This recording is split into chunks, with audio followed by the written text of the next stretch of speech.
If you work in human resources, especially in tech, understanding U.S. work visas is essential. There will be times when your organization wants to hire talent that isn't a U.S. citizen or green card holder. And honestly, that flexibility can be a game changer. The AI space is exploding right now, and finding specialized skills can be tough. Expanding your search to candidates on work visas can dramatically widen your talent pool and help you fill those hard to hire roles. Having spent years in HR in the tech industry, I want to walk you through the three most common U.S. work visas I've encountered: F1, H1B, and L1A or L1B. Let's break them down. The F1 is a student visa, and many HR teams don't realize that students can work with this visa, but only with school approval. There are two main work options. The first option is OPT, which stands for Optional Practical Training. For F1 students enrolled in or completing a U.S. degree, it can be approved for up to 12 months. It can be used during or after studies.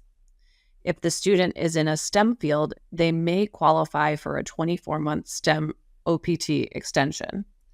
OPT is extremely common in tech roles such as software engineering, data science, AI, you name it. CPT is the second type of work that is authorized. It stands for Curricular Practical Training.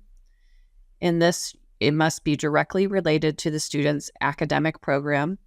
It must be completed before graduation, often used for internships, co-ops, and required on-the-job training. And it can be part-time or full-time, often approved on a semester basis. CPT is great for companies wanting to bring in interns or early career talent. Now let's talk about one of the most commonly discussed and sometimes the most confusing work visa in the U.S., the H-1B. The H-1B is designed for specialty occupations, which basically means the role must require highly specialized knowledge, a bachelor's degree or higher in a related field, a qualified U.S. employer willing to sponsor the worker. H-1Bs are incredibly common in tech, engineering, healthcare, finance, and research roles. To hire someone on an H-1B, the employer must offer a specialty occupation role. The job must require a degree aligned with the job duties. Here are some examples. A software engineer may require a computer science degree. A data scientist may require a data science degree. A mechanical engineer may require an engineering degree. Then HR must verify that the job description and responsibilities clearly show a specialty occupation. Next, you must pay the required wage. Employers are legally required to pay the higher of the prevailing wage for the position or the company's actual wage for similar roles. This prevents underpayment of foreign workers and protects both the candidate and the labor market. And lastly, you must file an LCA or a labor condition application. Before filing the H-1B petition, the employer must file an LCA with the Department of Labor. The LCA confirms the employer will pay the required wage, hiring the H-1B worker will not negatively impact U.S. workers, and that the workplace meets specific labor standards. The LCA is typically approved in about 7 business days.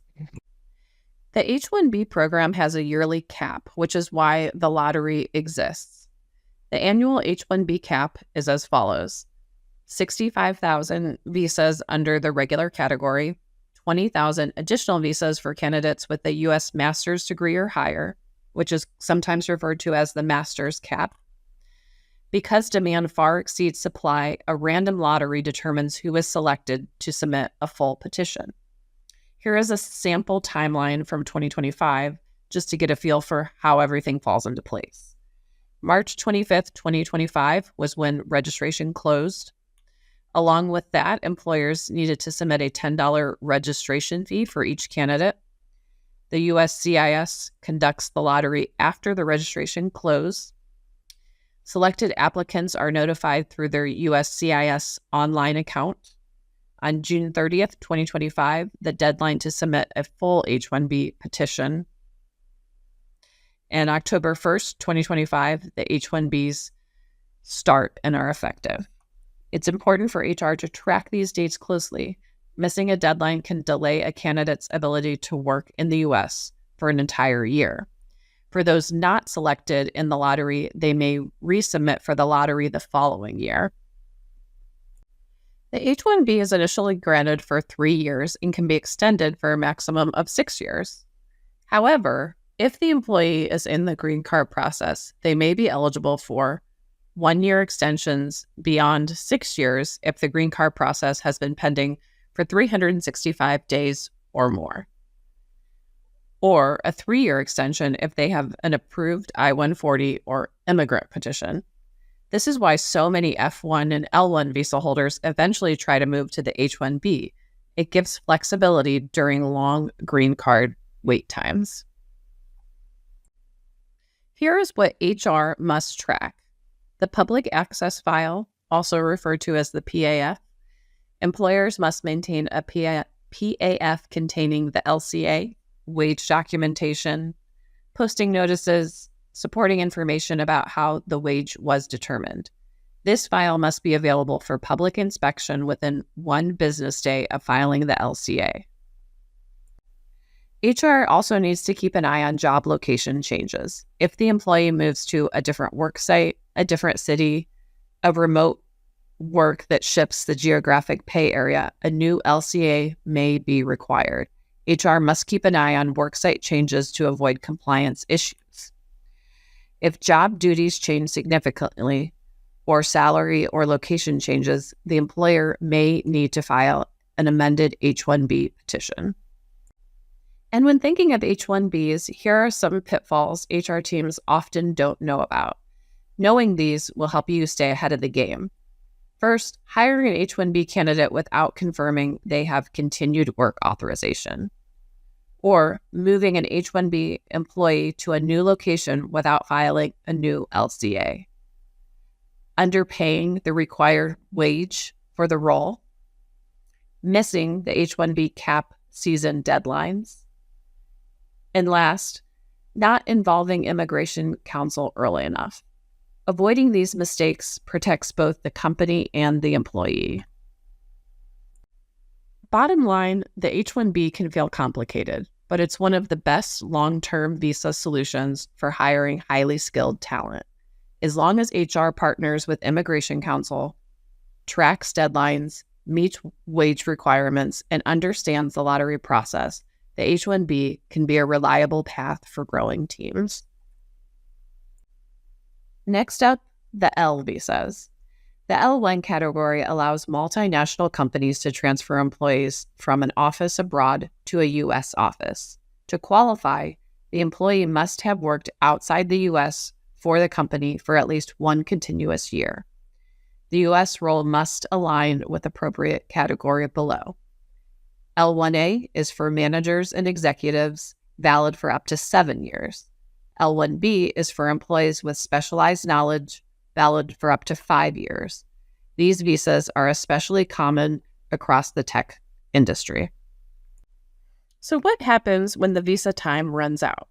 The long-term goal for most employees on an F1, H1B, or L1 visas is a green card. But there's a catch. L1 and F1 visas cannot be extended to support the long green card wait times that many applicants face. H-1B can, which is why many employees eventually transition to the H-1B lottery. This is especially important for employees from highly backlogged countries like India, where wait times can exceed 10 years for a green card. If you employ someone on a work visa, here's what HR needs to stay on top of. Work with an immigration attorney. Visas come with a lot of rules and nuances. Outside legal counsel is absolutely worth it. Also, know what legal and filing fees you'll cover as a company. Some fees must be covered by the employer. Others can be passed on to the employee. If they have dependents, decide what you'll cover for the family as well. Track work authorization status. If a visa or authorization expires, you may need to place the employee on unpaid leave until approval is renewed. When the work authorization is updated, complete an I-9 re-verification. Staying compliant is critical through every step of this process.